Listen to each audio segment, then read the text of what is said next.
These are crazy times, you know. Can't you see that my heart's aglow? Ain't no trouble that can get me down, 'cause I'm busy as a bee. And there's a piece.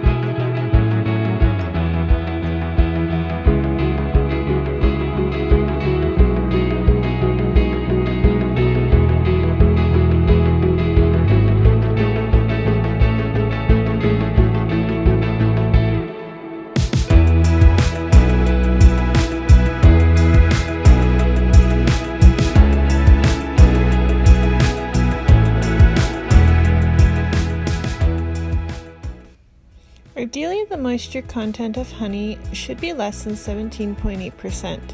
If the moisture content is too high, say greater than 20%, the honey may ferment due to yeasts in the honey, since honey is hygroscopic. If it is not sealed in a container, it will attract moisture from the air. Hygroscopic. Hygroscopic means a substance tending to absorb moisture from the air, relating to humidity or its measurement. I'm just busy as a bee. Yes, I know that 1 and 1 are 2. Ain't no problem that I can't see through, as long as it's just me and you, my crazy little